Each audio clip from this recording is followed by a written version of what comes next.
Hello, is that West Ham?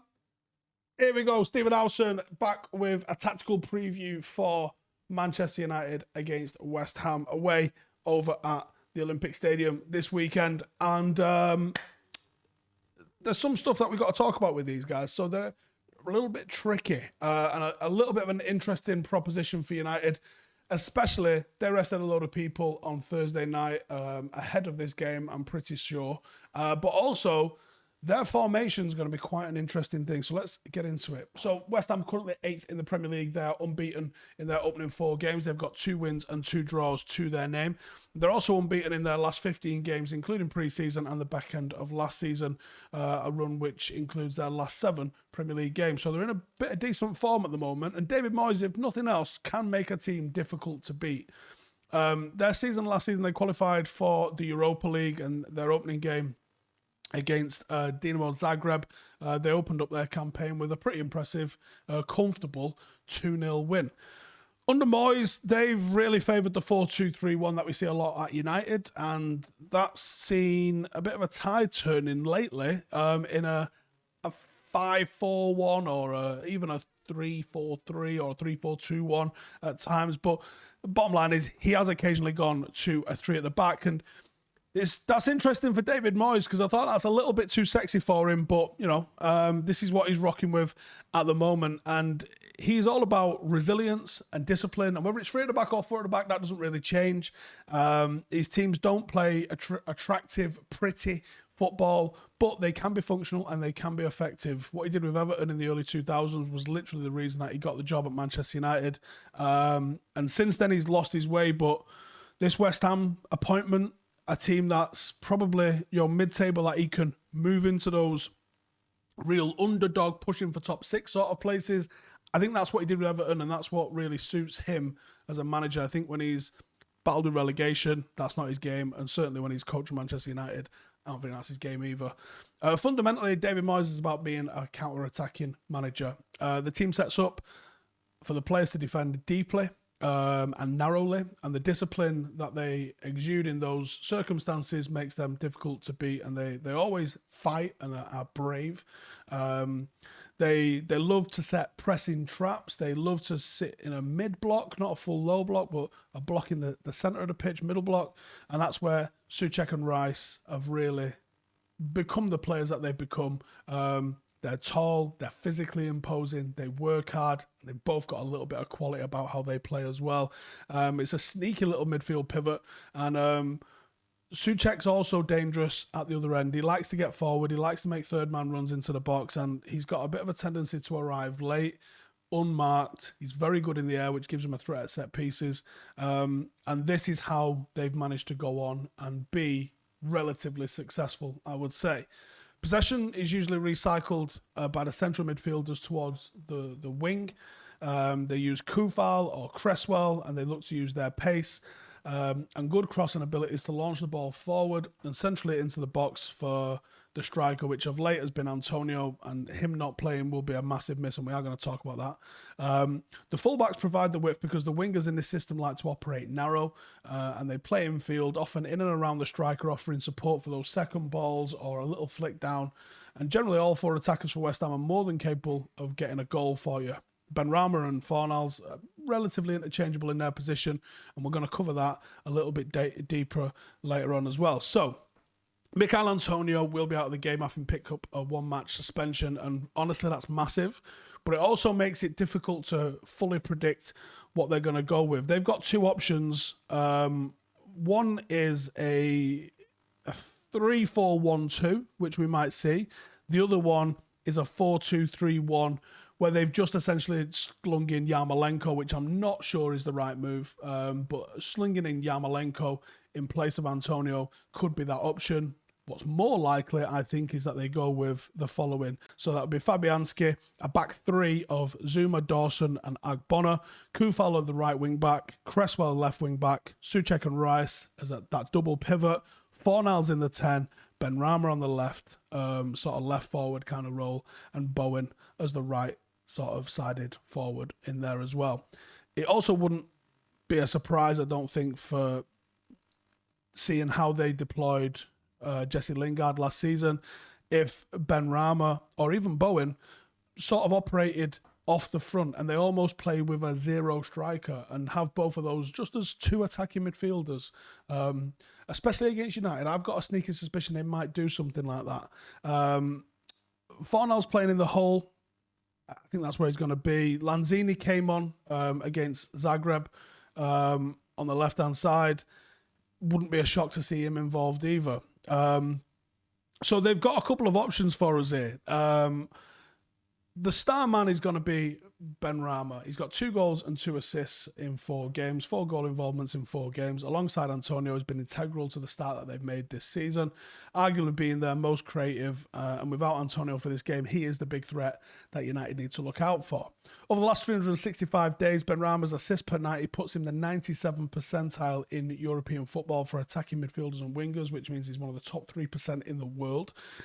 He's extremely creative, and he's got a little bit of ingenuity about the way he plays as well. He's capable of creating something out of absolutely nothing. He's very skillful, very technical, and he's up there as arguably one of the trickiest players in the league, which makes him very dangerous out wide or through the middle. Now, let's look at this. So this is what we're going to be expecting, I think, and this is the dangerous part for Manchester United. On the left-hand side of their attack, so our right-hand side, we're looking at Wan-Bissaka and Varane here. On the left-hand side, you're going to see Cresswell, Fornals, and Ben Rama. Because Fornals and Ben Rama are very similar players, there isn't really a striker there. You're looking at 2 number 9s that are pretty adept at playing wide left, and also Cresswell, who provides the width. What they're going to try and do, I would imagine, is Ben Rama's probably going to try and latch on to Wan-Bissaka and draw him inside. Or Fornals and Ben Rama are going to try and latch on to Varane and Wan-Bissaka and drag them inside. What this does is opens up that corridor for Cresswell. Now, Cresswell's assist last season, ridiculous.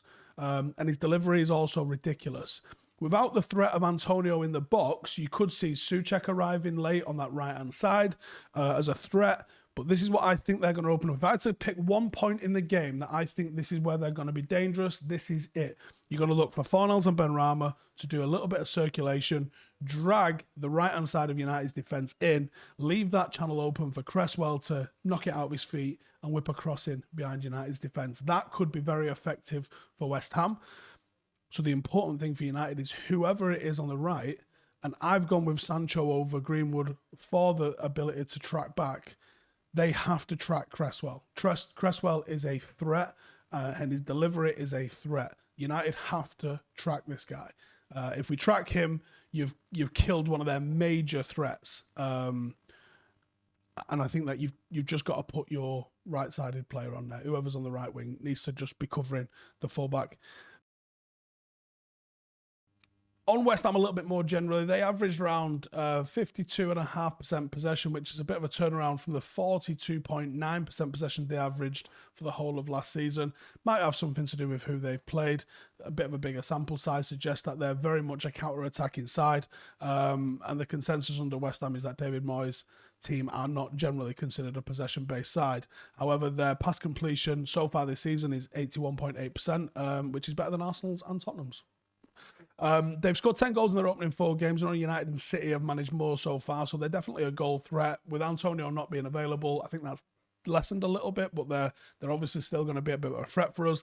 They've also had 116 touches in the opposition penalty area this season, and only United, Liverpool, Arsenal, and Manchester City have had more. And that 116 is only one less than United, who've had 117. So this tells you that they're a team that are being a bit of a threat, and they're being a bit adventurous. They've attempted 70 crosses this season. Only a City have attempted more. That's a reflection of their tendency to knock it out to Cresswell or Kufal, to look for crosses in the side. As I mentioned a second ago, Cresswell down that left-hand side is something that we have to be aware of and we have to have a plan for. Fabianski is someone that we have to have a plan for as well, because I'm going to throw this stat at you. They've only conceded 8 shots on target this season. Now, from those 8 shots on target, typically you would expect around, you score around 25% of your on-shot targets. That's a very broad stroke, wide-ranging rule. So you would expect maybe to have conceded 2. They've conceded 5 from those 8, which is shocking. He's got the worst save percentage so far this season with 37.5%. Confidence could be low. he could just be in a rough patch of form. Let's continue that. Let's pile it on. Let's shoot early. Let's shoot often. Let's really try and test him and keep his head down and keep him unconfident and someone. So how do United beat them then? Right then, let's have a look at the United that I am going to be playing, and I'm going to go with a De Gea in net. I think I'm going to call it the back four, which is Wan-Bissaka, Varane, Maguire and Shaw until someone has a major clanger. And I don't necessarily call Tuesday night a major clanger from Wan-Bissaka, but we're watching you. It's going to be those three, those four as the back four. Sorry to disappoint everyone, but I don't see any other way that it isn't Matic and Fred in a two, with Bruno ahead, Pogba coming in off the left, Cristiano Ronaldo still excites me reading this and seeing this up front. And I went with Sancho over Greenwood purely for his tracking ability on Cresswell, because we have to make sure that we keep him under wraps. And I think, even though I don't think Sancho's the hardest working winger in the world, I think he just does it a little bit more than Greenwood. But the fact that Greenwood didn't feature on Tuesday makes me think that there's probably, Ollie is thinking more likely Greenwood is going to feature in this one. So that's my 11. And here's how I think that they actually win the game. So West Ham are the tough, and beating them is a good test, especially away from home. That home record has flipped back in a big way. From last season being like people couldn't win at home, now everyone wins at home. We know they're going to be tough under Moyes. We know he likes to get one back over United, because I think he's still extremely bitter about it. But United have to put the young boys game behind us, and we have to be at the top of our game, get back on track and maintain that top spot in the league. United need to attack wide, and delivery is going to be important here. I would focus a lot of our attacks down that left-hand side, the triumvirate, well, you like that word, don't you, of Shaw, Pogba and Ronaldo is something that's quite deadly, and I think that United have to harness that, really push Kufal back, and we're going to get into somewhere else that we can hurt them in a second, but really push him back and focus down that right-hand side. Defensively, West Ham are very narrow, and I want you to look at this. So with West Ham being so narrow, with Souček and Rice sitting where they sit, they're usually a protective barrier in front of the back four. That's very strong. The weak point comes in this when one of the wingers, possibly Bowen, usually hasn't tracked back, or maybe Kufal's struggling a little bit, and that could happen with Pogba and Shaw overlapping. You're likely to see Souček dragged over into this area. When Souček gets dragged over into this area, that could leave Fernandes 1v1 with Rice. And 1v1, Bruno's winning that. That's the area that Manchester United need to go. Also, Souček gets dragged right over, and a late run into the box, whether that's from a striker, whether that's from a midfielder, whether that's Pogba, Bruno, whoever, a late run often doesn't get tracked. And this is a weakness for West Ham. They're getting done by a cutback along the edge of the box there, because Souček isn't there. When Souček's there, that's solid, and that's not somewhere they concede from. When he's been dragged out to cover at right back or double up with the right back, that's when they're getting caught out in a big way here. And because of how narrow they are, if Luke Shaw's runs are right on the whitewash, if Paul Pogba is taking it out right to the whitewash, Kufal will be dragged over. And that's why I also think that they could go with the back three, because if I can see this, they can see this. Their analysts are surely looking at this and going, the way we get done, the way we concede goals is by this back four being exposed and dragged wide and thin. So if you put an extra defender in there, you can allow your fullback to go out. That's literally what the extra defender is there to do. And you've got Souček and Rice to sit in front. Now Souček doesn't need to come back, and you're solid as a back three.